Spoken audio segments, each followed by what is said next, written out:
أحب الوفاء بشتى الصور، أحب الوفي الأمين الأغر. من الشيطان الرجيم. بسم الله الرحمن الرحيم. الف لام میم تلك آیات الكتاب الحکیم هدى ورحمة للمحسنين الذين يقيمون الصلاة ويؤتون الزكاة وهم بالآخرة هم يوقنون أولئك على هدى من ربهم وأولئك هم المفلحون. ومن الناس من يشتري لهو الحديث ليضل عن سبيل الله بغير علم ويتخذها هزوا أولئك لهم عذاب مهين. وإذا تتلى عليهم آياتنا ولى مستكبرا كأن لم يسمعها كأن في أذنيه وقرا فبشروا بعذاب أليم. إن الذين آمنوا وعملوا الصالحات لهم جنات النعيم خالدين فيها وعد الله حقا وهو العزيز الحكيم. خلق السماوات بغير عمد ترونها وألقى في الأرض رواسي أن تميد بكم وبث فيها من كل دابة وأنزلنا من السماء ماء فأنبتنا فيها من كل زوج كريم. هذا خلق الله فأروني ماذا خلق الذين من دونه بل الظالمون في ضلال مبين. صدق اللہ العظیم.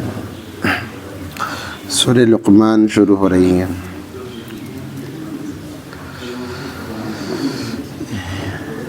اس کے اندر حضرت لقمان کا خصوص اعتبار سے تذکرہ ہے. لقمان حکیم ایک ولی کامل گزرے ہیں. وہ نبی تو نہیں تھے. اللہ تبارک و تعالیٰ نے ان پر پیشکش کی نبوت اور حکومت کو یا حکمت کو. انہوں نے حکمت کو قبول کیا. پھر وہ حکیم بنے. بہت اچھی باتیں ان کی ہوا کرتی. خصوص اعتبار سے اس میں اپنے بیٹے کو نصیحت کرتے ہیں. اللہ تبارک و تعالیٰ نے تفصیل سے اس کا تذکرہ کیا ہے. بڑے حکماء میں ان کا شمار ہے. اور اس صورت کے اندر اللہ تبارک و تعالیٰ فرمانوں اور فرما برداروں کو اسی طریقے سے جو شرک میں مبتلا ہیں ان لوگوں کو خصوصی اعتبار سے اس بات کی طرف متوجہ کر رہی ہیں حضرت لقمان حکیم کے ذریعے سے کہ وہ اپنے بیٹے کو اس چیز کی بھی نصیحت کرتے ہیں کہ شرک کے متعلق، والدین کی فرما برداری کے متعلق الغرض بہترین باتیں اللہ تبارک و تعالیٰ نے کی زبان سے نکالی ہیں. اسی لیے وہ لقمان حکیم کے نام سے مشہور ہے. ان کا تذکرہ اس میں ہے. آگے چل کر اگلے دوسرے رکوع میں الف لام میم یہ حروف مقطعات میں سے ہے. جیسے شروع میں سورہ بقرہ کی گزرا. اس کا معنی، اس کا ترجمہ واللہ عالم بالصواب. اللہ ہی زیادہ بہتر جانتے ہیں. جو چیزیں پوشیدہ ہیں ان چیزوں کو پوشیدہ رہنے دینے میں ہی بھلائی ہے. اگر اس کے علوم کو چھیڑا جائے تو پھر انسان کے لیے بعض دفعہ وہ نقصان کا ذریعہ بنتا ہے. اس لیے تمام مفسرین الف جتنے بھی حروف مقطعات ہیں واللہ عالم بالصواب کہہ کے آگے گزر جاتے ہیں. تلک آیات الکتاب الحکیم، وہ آیتیں ہیں اس کتاب کی جو حکمت والی ہیں. حکمت والی کتاب ہیں، یعنی جو آیتیں ہیں اس کتاب کی ہیں جس میں اللہ نے حکمت رکھی ہے. یہ وہ آیتیں ہیں جو پکی کتاب والی ہیں. دونوں طریقے سے ہیں. ہدی و رحمت للمحسنین، ہدایت ہے اور رحمت ہے نیکی کرنے والوں کے لیے. ہدایت بھی ہے، رحمت بھی ہے ان لوگوں کے لیے جو نیکی کرنے والے ہیں، یعنی ایمان والے ہیں. نیکی کون کرتے ہیں؟ قلعے نہیں، عبد الملک لگا آیا رہے گا. بچے کو بھیجو. ہاں اسی گاڑی ایکٹیو میرے پاس نہیں. وہاں کس کے پاس ہے کہ کچھ ایکٹیوا؟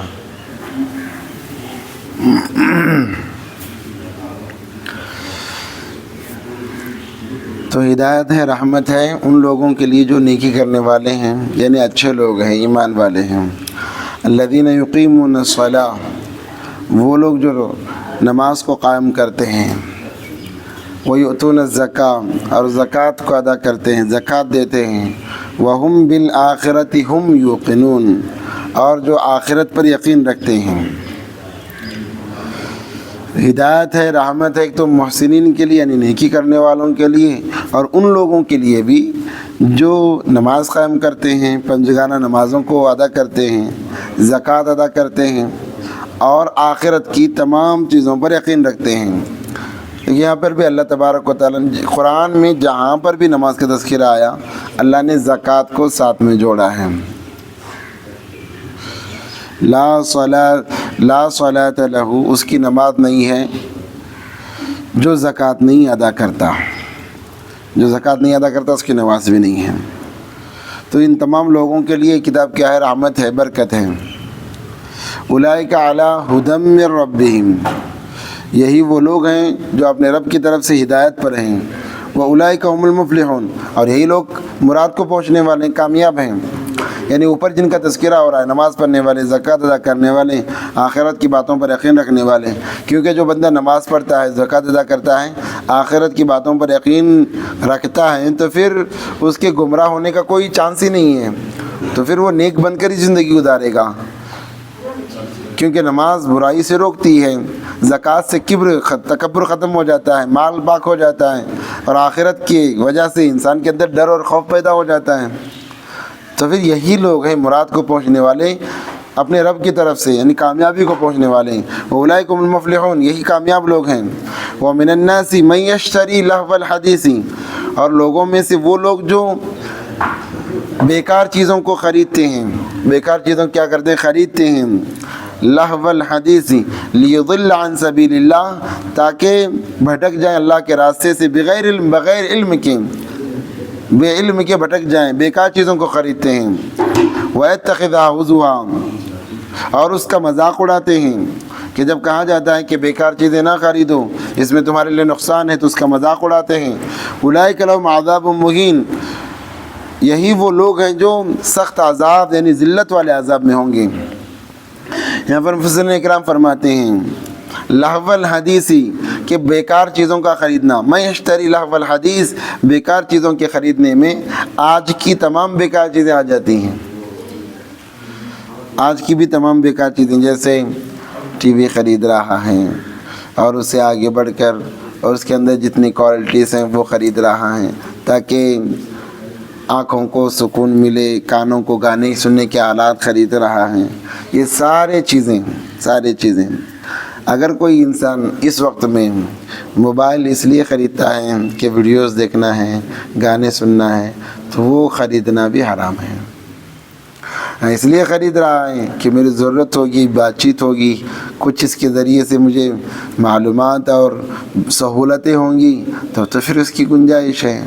ورنہ جس کی خالص یہ ہوتی ہے کہ بعض لوگ ہوتے ہیں کہ بھئی اس میں کوالٹی اچھی ہے، کیمرہ بہت اچھا ہے، ویڈیوز اچھی آتی ہیں، یعنی ویڈیوز یعنی جو دیکھنے والی ویڈیوز ہیں وہ اچھی آتی ہیں، گانے اچھے اس میں سننے کو ملتے ہیں، ان چیزوں کے لیے، بلکہ ایئر بڈس بھی اگر اس لیے خرید رہا ہے کہ اس میں اچھا میوزک آتا ہے، وہ بھی ناجائز ہے۔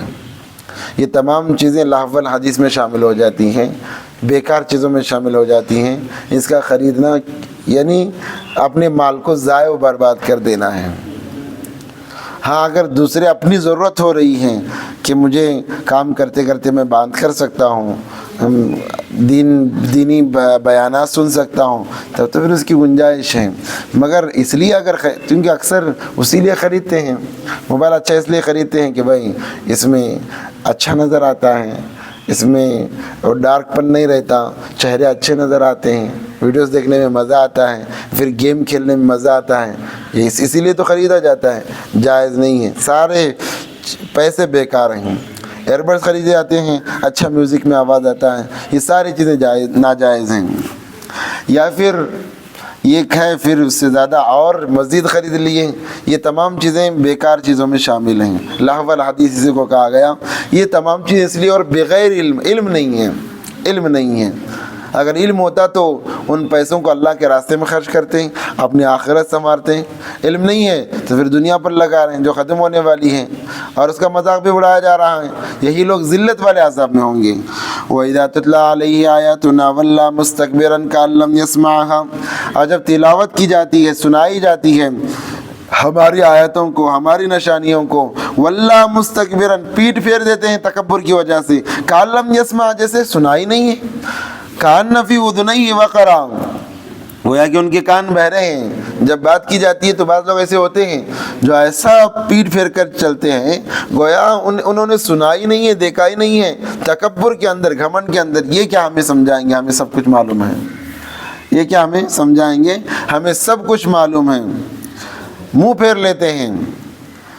واللہ مستکبرن، تکبر کی وجہ سے، کأن لم یسمع، جیسے سنائی نہیں، کأن فی اذنیہ وقرا، جیسے وہ بہرے ہو گئے دونوں کانوں سے۔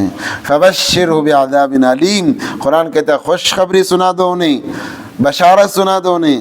خوشخبری بولتے ہی خیال آ جاتا ہے کہ اچھی بات ہو رہی ہے۔ یہاں پر اللہ کا ایک عجیب انداز ہے، یہاں پر خوشخبری سے مراد عذاب ہے، بعذاب علیم، دردناک عذاب کی خوشخبری۔ وہ بھی خوشخبری ہی ہے، دنیا میں مزے اڑاتے رہو تو کل قیامت کے دن یہ خوشخبری ملنے والی ہے۔ ان الذین آمنوا وعملوا الصالحات، یقیناً جو لوگ ایمان لائے، نیک اعمال کیے، لہم جنات النعیم، ان کے واسطے باغات ہیں، نعمتیں ہیں، جنت کے اندر باغات ہیں، خالدین فیہا، وہ ہمیشہ اس میں رہیں گے۔ وعد اللہ حقا، اللہ کا وعدہ سچا اور پکا ہے، وہو العزیز الحکیم، اور زبردست حکمتوں والا ہے۔ خلق السماوات بغیر عمد ترونها، اللہ تبارک و تعالیٰ نے آسمان کو بنایا بغیر عمد ترونها، بغیر ستونوں کے کھڑا کیا۔ اتنے بڑے آسمان کو، ایک نہیں، 7 آسمان ہیں، 7 آسمان ہیں، بغیر ستونوں کے اللہ تبارک و تعالیٰ نے ان آسمانوں کو کھڑا کیا۔ ہر آسمان ایک دوسرے سے بڑا ہے، ہر آسمان ایک دوسرے سے بڑا ہے، یہ اللہ کی قدرت ہے۔ وَأَلْقَىٰ فِي الْأَرْضِ رَوَاسِيَ، وَأَلْقَىٰ فِي الْأَرْضِ، اور رکھ دیا زمین میں، رواسیہ، پہاڑ کو، أَن تَمِيدَ بِكُمْ، کہ وہ تم کو لے کر جھکنا پڑے۔ زمین کو پانی پر بچھایا گیا ہے، زمین کو پانی پر بچھایا گیا ہے، اور جب یہ زمین حرکت کرنے لگی تو اللہ تبارک و تعالیٰ نے اس کی حرکت کو روکنے کے لیے اللہ نے کہا نا کہ ان تمید بکم، وہ تمہیں لے کر جھک نہ جائے۔ اگر پہاڑ نہ ہوتے تو پھر زمین کسی طرف جھک جاتی، تو پھر اللہ نے پہاڑ گاڑے میخ کی طرح گاڑے۔ کتنے پہاڑ ہیں، پہاڑ جتنا اونچا اوپر نظر آتا ہے اس سے کہیں زیادہ نیچے زمین میں رہتا ہے، تو اللہ تبارک و تعالیٰ نے پہاڑ اسی لیے گاڑے کہ زمین حرکت نہ کریں۔ اب سائنس کیا کہتی ہے معلوم نہیں کہ زمین کس پر بچھی ہے۔ سائنس میں، آپ سائنس میں ہیں، کمپیوٹر سائنس میں، اب سائنس کیا کہتی ہے معلوم ہے، یہ وہ بھی وہی کہتی ہوگی۔ الغرض یہ ہے کہ اللہ نے زمین کو پانی پر بچھایا، اور اس سے بڑی بات، پانی آگ پر ہے، پانی آگ پر ہے، پہلے آگ ہے، پھر پانی ہے، پھر اس کے اوپر یہ زمین بچھائی گئی ہے۔ اب سائنس پانی کی تہہ کو نہیں پہنچی، وہ آگ تک کہاں پہنچے گی؟ پانی کی تہہ کو نہیں پہنچی، سمندر کی گہرائی کو ابھی تک ناپ نہیں سکی، تو پھر وہ آگ کو پہنچنا تو وہ تو لامحال ہے، ناممکن چیز ہے۔ تو اللہ تبارک و تعالیٰ نے زمین کو حرکت نہ کرے اس لیے پہاڑ گاڑے ہیں، جو بڑے بڑے پہاڑ ہیں۔ وَبَثَّ فِيهَا مِن كُلِّ دَابَّةٍ، اور بکھیر دیے اس میں جانور زمین پر۔ پہاڑ گاڑے جیسے تھم گئی تو پھر اللہ نے جانور بکھیر دیے، چوپائے بکھیر دیے، رینگنے والے، چلنے والے، چھوٹے بڑے موٹے، ہر قسم کے جانوروں کو بکھیر دیا۔ وَأَنزَلْنَا مِنَ السَّمَاءِ مَاءً، اور اتارا ہم نے آسمان سے پانی، فَأَنبَتْنَا فِيهَا، پھر اگایا اس سے، زمین میں سے، من کل زوج کریم، ہر قسم کے جوڑے، ہر قسم کے جوڑے، پھلوں کے اندر بھی، پودوں کے اندر بھی جوڑے ہیں۔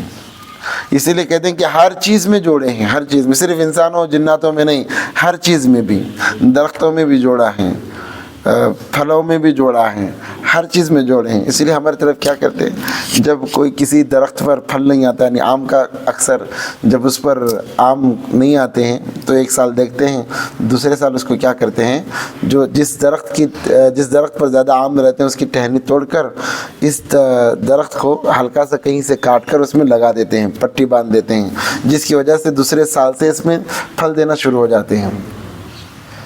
غالباً علامہ دمیری رحمۃ اللہ علیہ نے حیات الحیوان کے اندر یہ لکھا ہے کہ نر اور مادے کا جب ملاپ نہیں ہوتا تو اس سے پھل بھی نہیں نکلتے۔ جیسے مرد اور عورت کے ملاپ سے اولاد بنتی ہے، اولاد وجود میں آتی ہے، ویسے ہی پھلوں کا معاملہ ہوتا ہے۔ بعض دفعہ ایسا ہوتا ہے، اللہ نے ایک نظام بنایا ہے کہ درخت آپس میں ایک دوسرے سے ٹکراتے ہیں، جس کی وجہ سے وہی ان کا ملنا ہوتا ہے اور وہ پھل دیتے ہیں، اور زیادہ پھل اسی درخت پر آتے ہیں جو مادہ ہوتا ہے۔ تو پھر اس کی وجہ سے اللہ تبارک و تعالیٰ اس کے اندر بھی پھلوں کی ایک خاصیت اللہ تبارک و تعالیٰ رکھ دیتے ہیں۔ یہ آیت صادق آتی ہے کہ اللہ نے ہر چیز میں جوڑے رکھے ہیں، ہر چیز میں، پھلوں میں بھی جوڑے ہیں۔ بے جوڑ صرف اللہ کی ذات ہے، اللہ احد، بے جوڑ صرف اللہ کی ذات، ہر چیز میں جوڑے ہیں، بغیر جوڑے کی کوئی چیز ہے ہی نہیں۔ فَأَنبَتْنَا فِيهَا مِن كُلِّ زَوْجٍ كَرِيمٍ، زوج کہتے ہیں جوڑے کو، تو اللہ نے کہا ہر چیز کا جوڑا بنایا ہم نے۔ هَذَا خَلْقُ اللَّهِ، یہ سب کچھ اللہ کا بنایا ہوا ہے۔ فَأَرُونِي، اب دکھلاؤ، ماذا خلق الذین من دونہ، کون بناتا ہے اس کے علاوہ، کوئی ایسا بنانے والا ہے؟ بل الظالمون فی ضلال مبین، بلکہ بے انصاف لوگ، ظلم کرنے والے لوگ کھلی ہوئی گمراہی میں ہیں۔ یہ تو اللہ نے بنا دیا ہے، آپ مجھے دکھاؤ۔ فَأَرُونِی، اللہ اپنے نبی علیہ الصلوۃ والسلام کے ذریعے سے اپنے بندوں سے کہہ رہے ہیں، فَأَرُونِی، اب مجھے دکھلاؤ، ماذا خلق الذین، کون ہے جو ایسے بنائے، من دونہ، اس کے علاوہ، اللہ کے علاوہ، بلکہ ظالم لوگ، نا انصاف لوگ کھلی ہوئی گمراہی کے اندر ہیں۔ اللہ سے دعائیں کہ اللہ عمل کی توفیق عطا فرمائے۔